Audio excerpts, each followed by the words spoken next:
ਇਹ ਮੁਹੰਮਦ ਮਦਨੀ ਇਹ ਵੀ ਆਪਣਾ ਸਾਹਿਬਜ਼ਾਦਾ, ਇਹ ਵੱਡੇ ਭਾਈ ਨੇ। ਤੇ ਉਹ किस्सा हज़रत यूसुफ अलैहिस्सलाम दा ਇੱਥੇ ਜੇ ਰੁਕਿਆ ਸੀ ਵੀ ਯਹੂਦੇ ਆਖਿਆ ਮਾਰੋ ਨਾ ਤੇ ਖੂਹ ਦੇ ਵਿੱਚ ਸੁੱਟ ਛੱਡੋ। ਦਿਲੋਂ ਤੇ ਯਹੂਦੇ ਆਖਿਆ ਵੀ ਚਲੋ ਰੱਖਣ ਵਾਲਾ ਹੋ ਸਕਦਾ ਰੱਖ ਲੈ, ਖੂਹ ਦੇ ਵਿੱਚ ਸੱਟਣੋਂ ਹੀ ਤੇ ਨਾ ਕਤਲ ਕਰ ਦੇਣਾ। ਭਾਈਆਂ ਆਖਿਆ ਤੇ ਠੀਕ ਹੈ। रो कर बात यहूदे कीता ते यूसुफ बोल सुनावे इस गल नालू बेहतर मैनू ते कत्ल कराया जावे।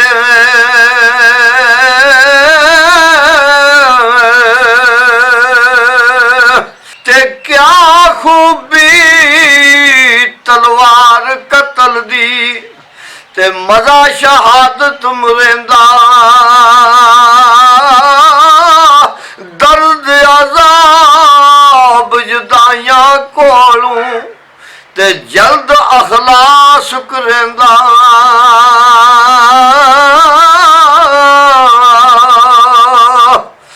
ते शायद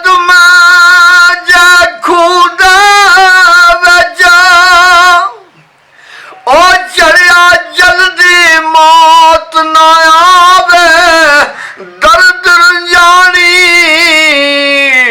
जान मानी ते दर्द सजाई पावे।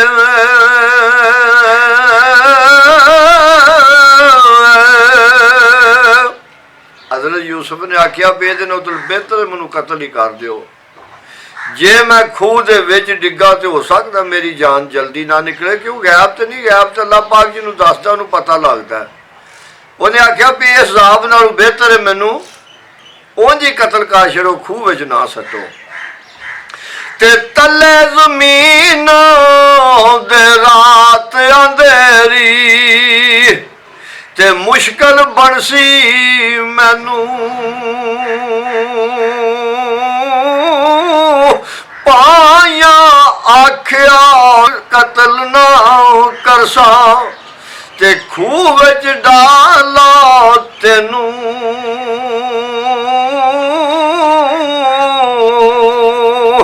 ते खूह विच चढ़ना यूसुफ ताई ओ सहत दिसे तलवारूं।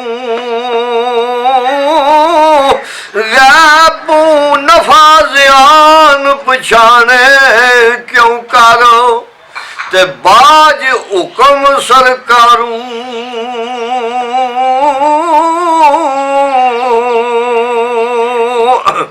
ते जो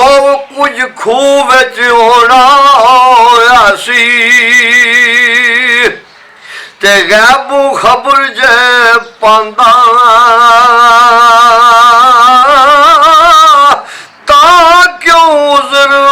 करेंदा यूसुफ ते भी क्यों मारा खांदा।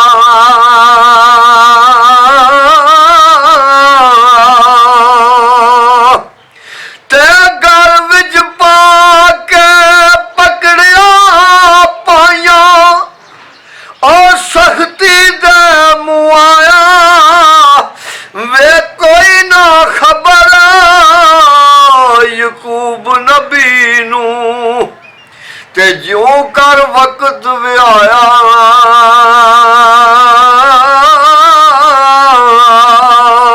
ते जे वक्त प्यारा बाबलो ते माल में हाल करेंदा।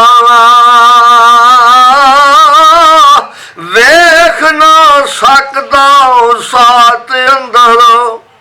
ते जान प्यारी देंदा।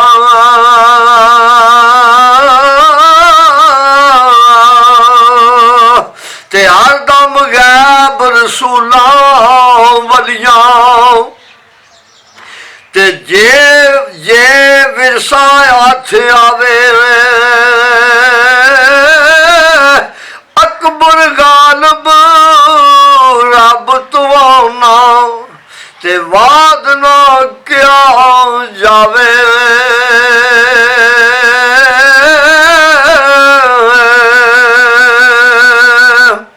ते कोई ना खबर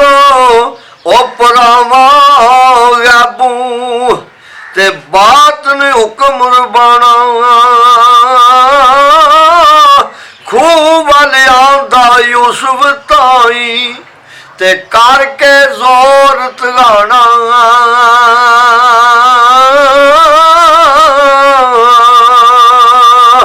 ते हुक्म गैब खुदा दा खासा और ना किसे ताई बेइल्मा बेखबरा लोका ते मुला दसन ओ नाई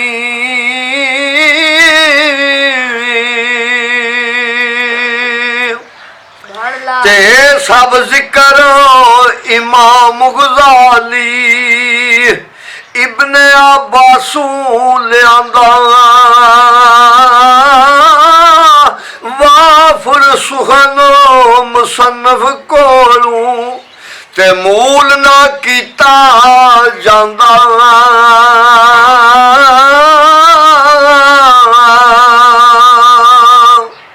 शाम मदीने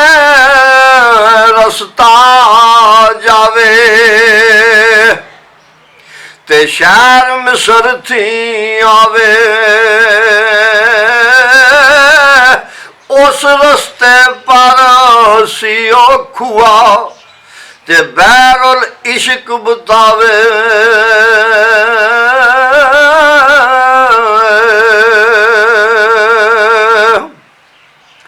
तैनों को पैंदा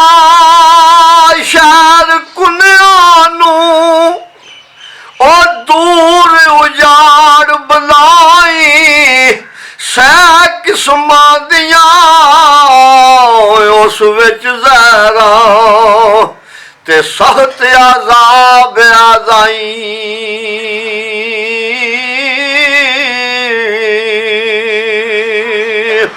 ते ओ शहदाद बनाया ऐसी ते दोज़ख मुतकियां दा जो कोई उसनू करे ना सजदा ते उस विच डालिया जावे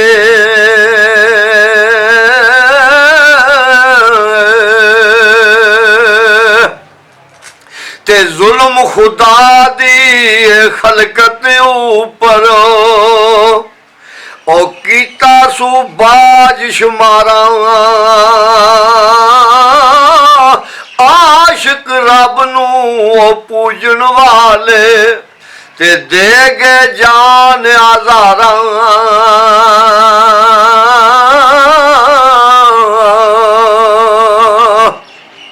ते डूंगा सख्त अंधेर उस विच ओ पानी नजर न आवे 1000 ते 200 साला ते रावी खबर लियावे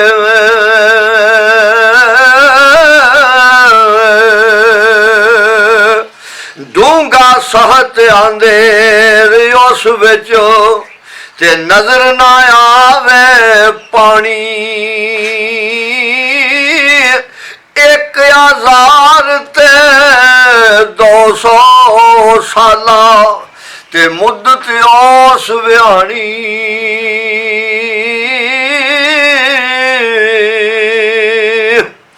ते उस खुए विच यूसुफ कारण ओ लगी है और तैयारी अजब पोशाक जो बाप पहनाई ते पाया पकड़ उतारी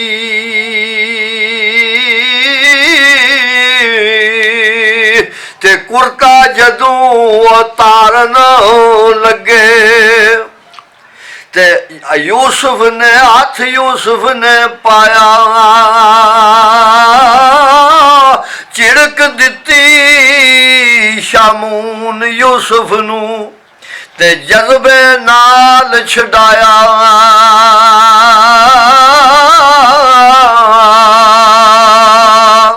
ਤੇ ਵੀ ਆਖਿਆ ਹਜ਼ਰਤ ਯੂਸੁਫ ਤਾਈ ਉਹ ਕਰਕੇ ਸਖਤ ਦਲੇਰੀ ਕਹਿ ਹੁਣ ਉਹ ਚੰਨ ਤਾਰਿਆਂ ਤਾਈ ਤੇ ਮਦਦ ਆਵਣ ਤੇਰੀ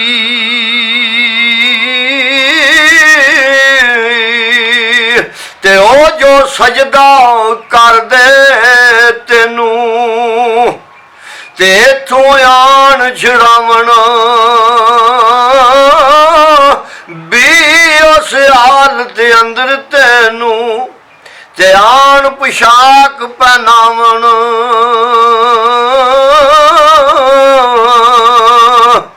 ਤੇ ਫਿਰ ਸਵਾਲ ਯੂਸੁਫ ਨੇ ਕੀਤਾ ਉਹ ਨਰਮੀ ਨਾਲ ਤਨਾਂ ਨੂੰ ਖੂਹ ਵਿੱਚ ਕਫਨ ਆ ਸਾਡਾ ਹੋਇਆ ਸੀ ਤੇ ਪਰਦਾ ਦਿਓ ਸਾਨੂੰ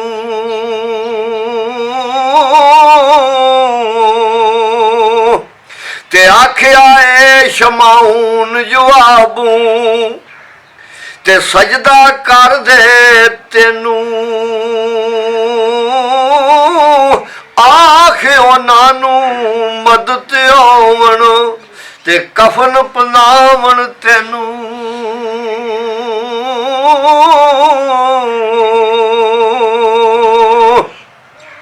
ਤੇ ਹੋ ਗਿਆ ਬੰਦ ਜਵਾਬੂ ਯੂਸਫ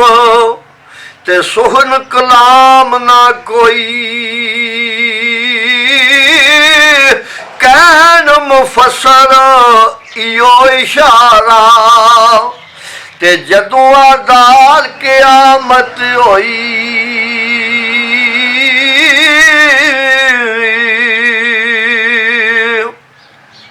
ਤੇ ਜਦ ਸਭ ਖਲਕ ਅੱਲਾ ਇਕੱਠੀ ਕਸੀ ਤੇ ਕਾਦਰ ਪਾਕ ਤਾਲਾ ऊपर अरशत जला कसी ते फजल अदालत वाला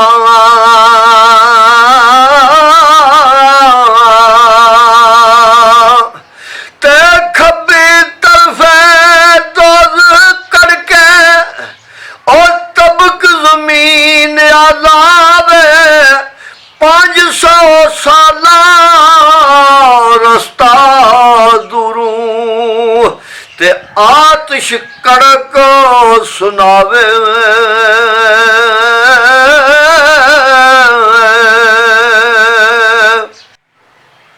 चलो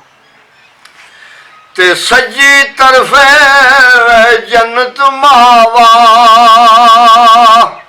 ते हाज़र आन टकावण जिस विच बाग बहार नूरानी और जिस विच बाग नूरानी नारा ते उड़ा हुस्न विखावण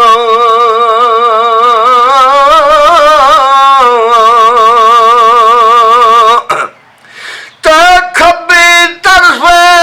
पास खुदा दे ओ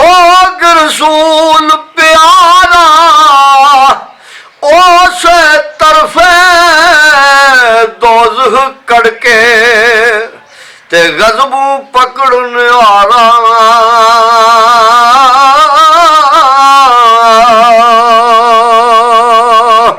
ते औगने आरा नू चब करूं ते पकड़न साड़ने आवे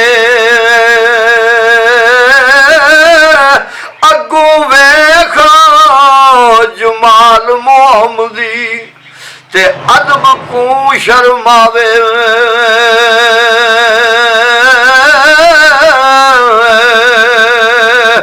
खब्बे पासे दोज़ख होवे दी जनाब रसूल पाक भी खब्बे पासे बैठे होंदे ते दोज़ख दी आग दी लंब जिहड़ी है ਉਹ ਗੁਨਾਹਗਾਰਾਂ ਵੱਲ ਇੰਝ ਆਵੇਗੀ ਤੇ ਕੋ ਵੇਖੇ ਦੀ ਸ਼ਾਨ ਮੁਹੰਮ ਦੀ ਉੱਥੋਂ ਹੀ ਪਿਛਾੜ ਜਾਏਗੀ ਸ਼ਰਮ ਖਾ ਕੇ। ਤੇ ਕਿਤਨੀ ਵਾਰੀ ਉਸ ਦਿਨ ਦੋਜ਼ਖ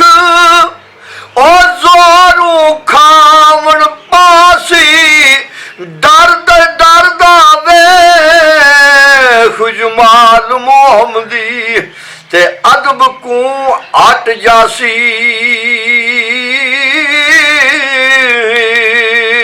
ਤੇ ਸ਼ਾਨ ਮੁਹੰਮਦੀ ਉਹ ਵੇਖਣ ਕਾਫਰ ਤੇ ਰੋਵਣ ਢਾਈ ਢਾਈ ਉਹ ਕਿਉਂ ਨਾ ਮੰਨਿਆ ਕਿਉਂ ਨਾ ਮੰਨਿਆ ਤੇ ਦੂਰ ਸੁਣਿਓ ਆਈ